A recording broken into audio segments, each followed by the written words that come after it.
सुप्रजा रामपूर्वा सन्ध्या प्रवर्तते उत्तिष्ठ नरशार्दूल कर्तव्यम् दैवमाह्निकम् कौसल्या सुप्रजा रामपूर्वा सन्ध्या प्रवर्तते उत्तिष्ठ नरशार्दूल कर्तव्यम् दैवमाह्निकम् उत्तिष्ठोत्तिष्ठ गोविन्द उत्तिष्ठ गरुडध्वज उत्तिष्ठ कमलाकान्त त्रैलोक्यम् मङ्गलम् कुरु उत्तिष्ठोत्तिष्ठ गोविन्द उत्तिष्ठ गरुडध्वज उत्तिष्ठ कमलाकान्त त्रैलोक्यम् मङ्गलम् कुरु मातः समस्त जगताम् मधुकैटहारेः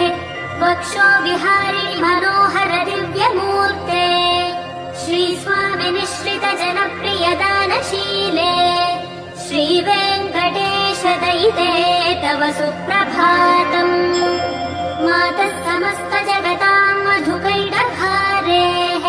वक्षो विहारिणि मनोहर दिव्यमूर्ते श्रीस्वामि निःश्रित जनप्रिय दानशीले श्रीवेङ्कटेश दयिते तव सुप्रभातम् तव सुप्रभातमरविन्दलोचने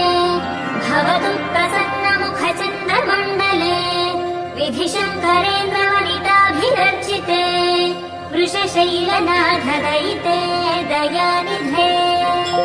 अत्र्यादिशप्तर्षयः समुपास्य सन्ध्या आकाशसिन्धुकमलानि मनोहराणि आदाय पादयुगमर्चयितुम् प्रपन्नाः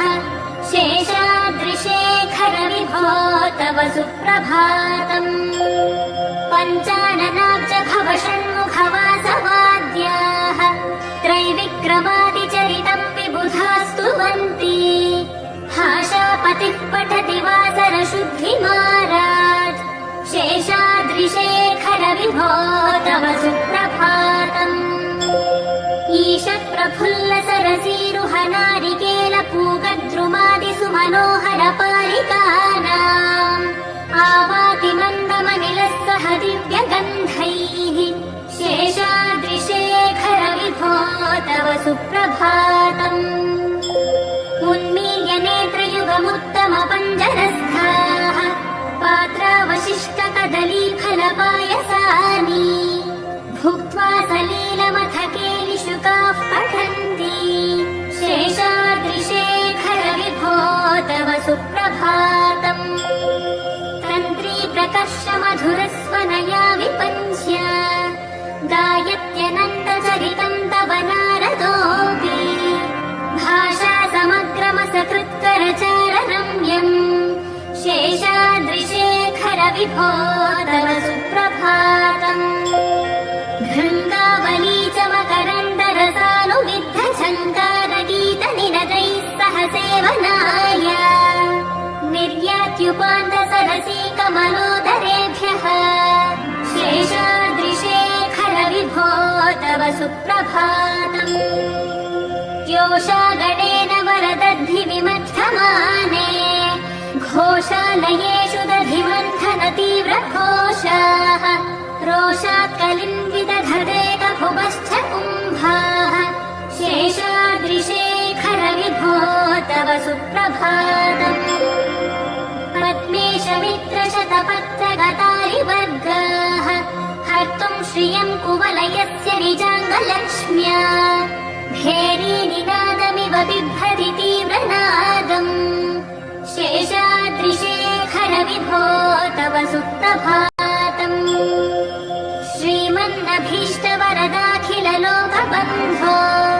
श्री श्रीनिवास जगदेकदयैकसिन्धो श्रीदेवतागृहभुजान्तर दिव्यमूर्ते श्रीवेङ्कटाचलपते तव सुप्रभातम् श्रीस्वामि पुष्करिणिकाप्लवनिर्मलाङ्गाः श्रेयोर्हिलोहर विरिञ्च सनन्दनाद्याः द्वारे वसन्ति वरवेत्र हतोतमाङ्गाः श्रीवेङ्कटाचलपते तव सुप्रभातम्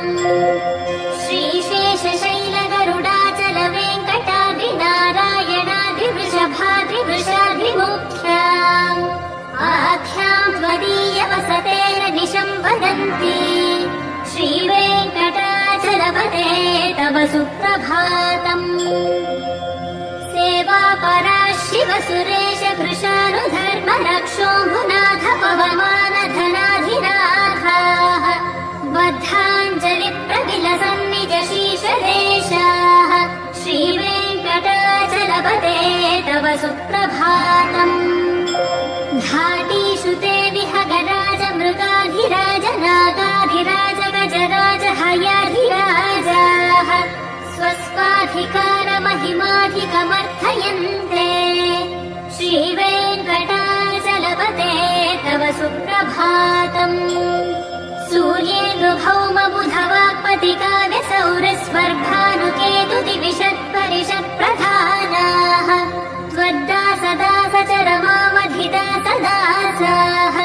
श्रीवेङ्कटाचलपते तव सुप्रभातम्। त्वत्पादधूलिभरितस्फुरितोत्तमाङ्गाः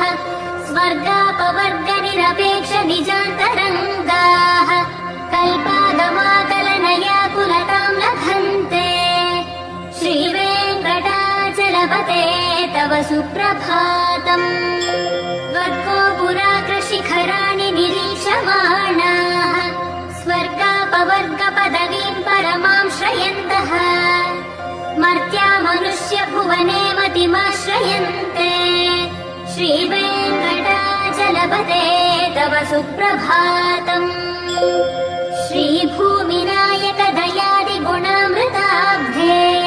देवाधिदेव जगदेक शरण्यमूर्ते श्रीमन्ननन्त गरुडादिभिरर्चिताङ्घ्रे श्रीवेङ्कटाचलपते तव सुप्रभातम्। श्रीपद्मनाभ पुरुषोत्तम वासुदेव वैकुण्ठमाधव जनार्दन चक्रपाणे श्रीवत्स चिह्न शरणागत पारिजात श्रीवेङ्कटाचलपते तव सुप्रभातम्। कन्दर्पदर्पहर सुन्दर दिव्यमूर्ते कादाकुजाम्बुरुह कुट्मललोल दृष्टे कल्याण निर्मल गुणाकर दिव्यकीर्ते श्रीवेङ्कटाचलपते तव सुप्रभातम्। मीनाकृते कमठकोल नृसिंहवर्णिन् स्वामिन् परश्वथ तपोधन रामचन्द्र शेषांश रामयदुनन्दन कल्गिरूप श्रीवेङ्कटाचलपते तव सुप्रभातम्। येलालवङ्गघनसार सुगन्धितीर्थम् दिव्यम् वियत्सरिति हेमघटेषु पूर्णम् धृत्वाद्यवैदिकशिखामणयः प्रविष्टाः तिष्ठन्ति वेङ्कटपते तव सुप्रभातम्। भास्वानुदेति विकचानि सरोरुहाणि सम्पूरयन्ति विनदैः ककुभो विहङ्गाः श्रीवैष्णवाः सततमर्थितमङ्गलास्ते धामाश्रयन्ति तव वेङ्कट सुप्रभातम्। ब्रह्मादयः सुरवराः समहर्षयस्ते सन्तः सनन्दन मुखास्त्वधयोगिवर्याः धामान्तिके तव हि मङ्गलवस्तु हस्ताः श्रीवेङ्कटाचलपते तव सुप्रभातम्। लक्ष्मीनिवास निरवद्य गुणैकसिन्धो संसारसागर समुत्तरणैकसेतो वेदान्तवेद्य निज वैभव भक्तभोग्य श्रीवेङ्कटाचलपते तव सुप्रभातम्। लक्ष्मीनिवास निरवद्य गुणैकसिन्धो संसारसागर समुत्तरणैकसेतो वेदान्तवेद्य निज वैभव भक्तभोग्य श्रीवेङ्कटाचलपते तव सुप्रभातम्। इत्थम् वृषाचलपतेरिह सुप्रभातम्। ये मानवाः प्रतिदिनम् पठितुम् प्रवृत्ताः तेषाम् प्रभातसमये स्मृतिरङ्गभाजाम् प्रज्ञाम् परार्थसुलभाम् परमाम् प्रसूते। इत्थम् वृषा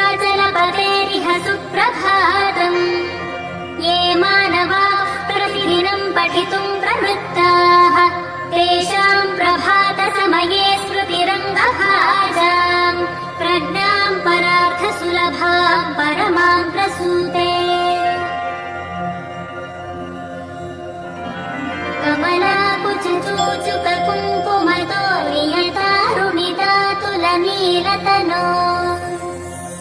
कमलायतनोचन लोकपते विजयी भव वेङ्कटशैलपते कमलाकुचूचुक कुङ्कुमतो नियतारुणितातुलनीलतनो कमलायतनोचन लोकपते विजयी भव वेङ्कटशैलपते स चतुर्मुख षण्मुख पञ्चमुख प्रमुखाखिल दैवतमौलिमणे शरणागत वत्सल सारनिधे परिपालय मां वृषशैलपते अतिवेलतया तव दुर्विषहैरनुवेलकृतैरपराधशतैः भरितं त्वरितं वृषशैलपते परया कृपया परिपाहि हरे अधिवेङ्कटशैलमुदारमते जनताभिमताधिकदानरता परदेवतया गदितानि गमै कमलादयितान्न परन्तलये कलवेणुरवा वशगोपवधूशतकोटिवृतात् स्वरकोटिसमात् प्रतिवल्लविकाभिमतात् सुखरात् वसुदेवसुतान्न परङ्कलये अभिरामगुणाकरता शरथे जगदेकधनुर्धर धीरमते रघुनायक राम रमेश विभो वरदो भवदेव दया जलधे अवनीतनया कमनीयकरं रजनीकर चारुमुखाम्बुरुहम् रजनीचर राजतमो मिहिरं महनीयमहं रघुराममये सुमुखं सुहृदं सुलभं सुखदं स्वनुजं च सुकाय ममोघशरम् अपहाय रघुत्वहमन्यमहं न कथञ्चन कञ्चन जातु भजे विना वेङ्कटेशं ननाथो ननाथः सदा वेङ्कटेशं स्मरामि स्मरामि हरे वेङ्कटेश प्रसीद प्रसीद प्रियं वेङ्कटेश प्रयच्छ प्रयच्छ अहं दूरतस्ते पदाम्भोजयुक्तः प्रणामे जयागत्य सेवां करोमि सकृत्सेवया नित्यसेवाफलं त्वं प्रयच्छ प्रयच्छ प्रभो वेङ्कटेश अज्ञानिना मया दोषान् अशेषान् विहितान् हरे क्षमस्वत्वं क्षमस्वत्वं शेषशैलशिखामणे ईशानां जगतोऽस्य वेङ्कटपतेर्विष्णोः परां प्रेयसीं तद्वक्षस्थलनित्यवासरसिकां तत्शान्तिसंवर्धिनीं पद्मालङ्कृतपाणिपल्लवयुगां पद्मासनस्थां श्रियम्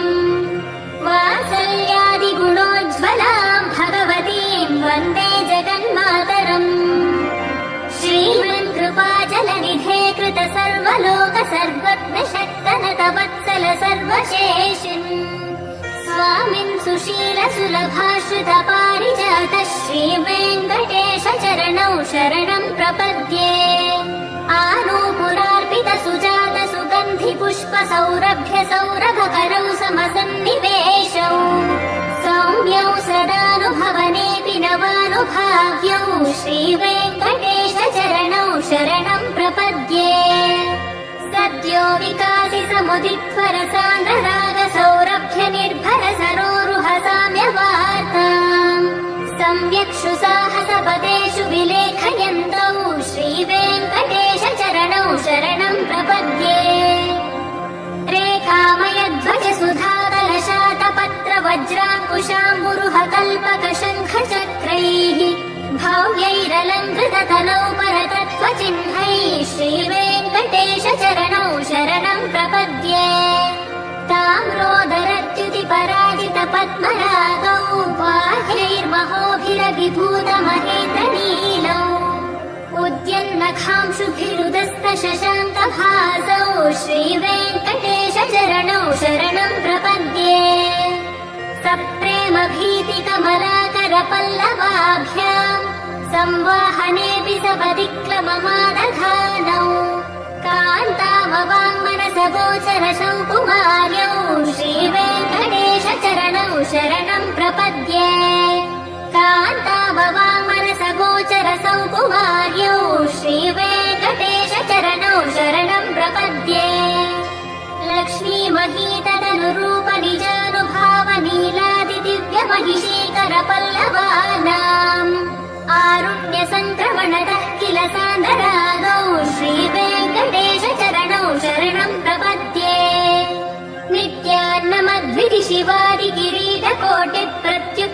नित्यान्नमद्विधिशिवादिकिरीटकोटिप्रत्युक्तदीप्तनवरत्नमः प्ररोहैः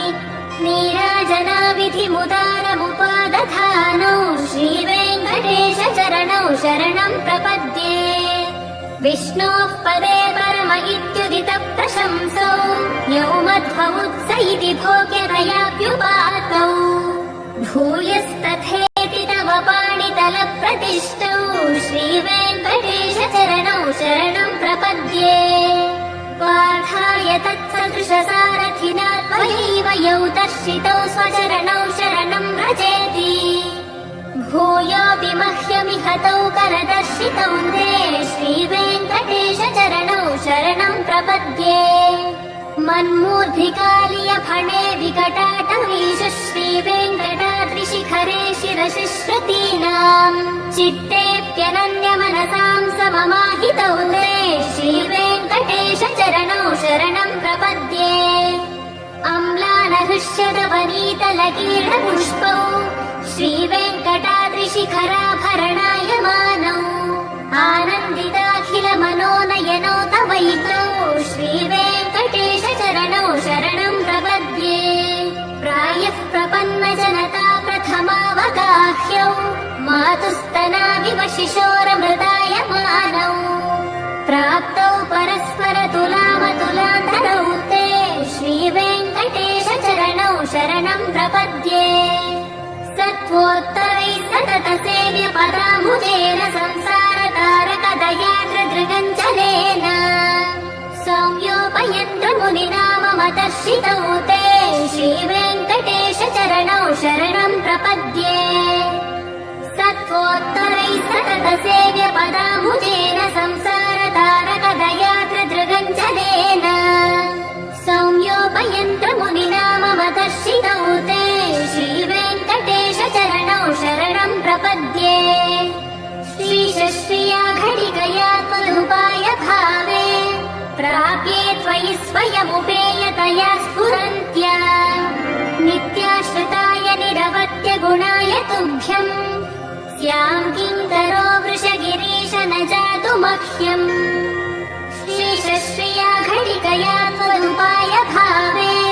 प्राप्ये त्वयि स्वयमुपेयतया स्फुरन्त्या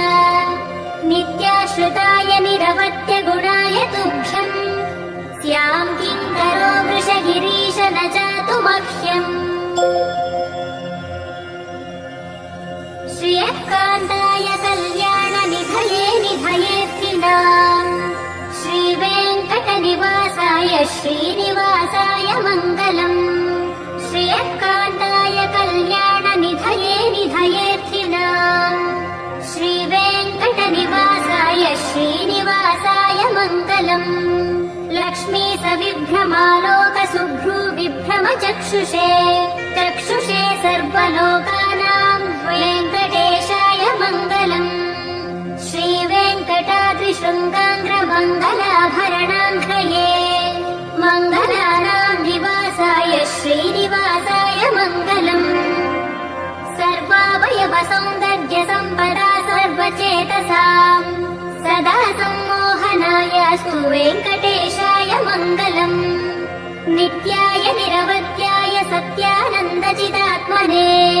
सर्वान्तरात्मने श्रीमद्वेङ्कटेशाय मङ्गलम् स्वतः सर्वविदे सर्वशक्तये सर्वशेषिणे सुलभाय सुशीलाय वेङ्कटेशाय मङ्गलम् परस्मै ब्रह्मणे पूर्णकामाय परमात्मने प्रयुञ्जे परतत्त्वाय वेङ्कटेशाय मङ्गलम् आकालतत्त्वमश्रान्तमात्मनामनुपश्यताम् अतृप्तामृतरूपाय वेङ्कटेशाय मङ्गलम् प्रायस्वचरणौ पुंसाम् शरण्यत्वेन पाणिना कृपया दिशते श्रीमद्वेङ्कटेशाय मङ्गलम् दयामृततरङ्गिन्यास्तरङ्गैरिव शीतलैः अपाङ्गैः सिञ्चते विश्वम् वेङ्कटेशाय मङ्गलम् स्रग्भूषाम्बरहेतीनाम् सुषमावहमूर्तये सर्वार्तिशमनायास्तु वेङ्कटेशाय मङ्गलम् श्रीवैकुण्ठविरक्ताय स्वामि पुष्करिणीतटे रमया रममाणाय वेङ्कटेशाय मङ्गलम् श्रीमत्सुन्दरजामातृमुनिमानसवासिने सर्वलोकनिवासाय श्रीनिवासाय मङ्गलम् मङ्गलाशासनपरैर्मदाचार्य पुरोगमैः सर्वैश्च पूर्वैराचार्यैः सत्कृतायास्तु मङ्गलम्।